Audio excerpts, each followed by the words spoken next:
સ્વચ્છ સુંદર શહેરની ઓળખ ધરાવતા ગાંધીનગરના સેક્ટર 25 વિસ્તારમાં હાલ ગંદકીનું સામ્રાજ્ય છવાયેલું જોવા મળી રહ્યું છે। વિસ્તારમાં ચારે તરફ કચરાના ઢગલા અને અસ્વચ્છતાના કારણે તીવ્ર દુર્ગંધ ફેલાતા સ્થાનિક રહીશો અને રાહદારીઓ ભારે પરેશાની ભોગવી રહ્યા છે। ગંદકીના કારણે રોગચાળો ફેલાવાનો ભય પણ સેવાઈ રહ્યો છે, જેના લીધે તંત્રની નબળી સફાઈ કામગીરી સામે સ્થાનિકોમાં તીવ્ર રોષ વ્યાપી ગયો છે। અહીંની કથળતી જતી સફાઈ વ્યવસ્થાને લઈને તંત્રની કામગીરી સામે અનેક સવાલો ઊભા થયા છે। સ્થાનિકો પ્રશ્ન ઉઠાવી રહ્યા છે કે શું તંત્રની નજરે આ ગંદકીના ઢગલા નથી પડતા?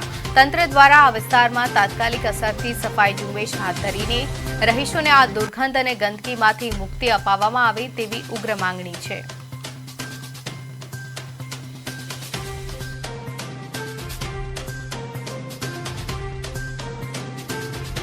પ્લાસ્ટિક તો તમે લોકો જ નાખ્યું હશે ને? ગટર બંધ થાય તો ગંદકી નહીં થાય।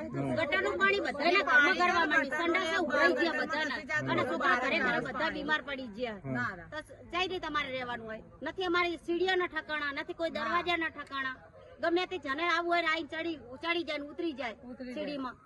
હેલફેલ માણસો આવે, કોઈ અમારી રોકટોક કોઈ ચાલે કે વંડો નહીં વારેલો તો અમારે કઈ રીતે રહેવાનું?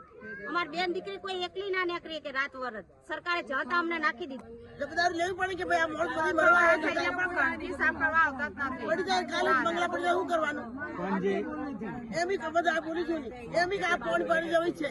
સરકાર જે આ બધું સાફ સફાઈ કરે, પણ જે આ કચરો નાખવામાં આવે છે, જે પ્લાસ્ટિક છે, તો તમારા લોકો દ્વારા નાખવામાં આવે છે। નાખે તો એને પર દંડ કરો તમે, એને તમે જે નાખતો હોય કચરો એના પર દંડ કરો।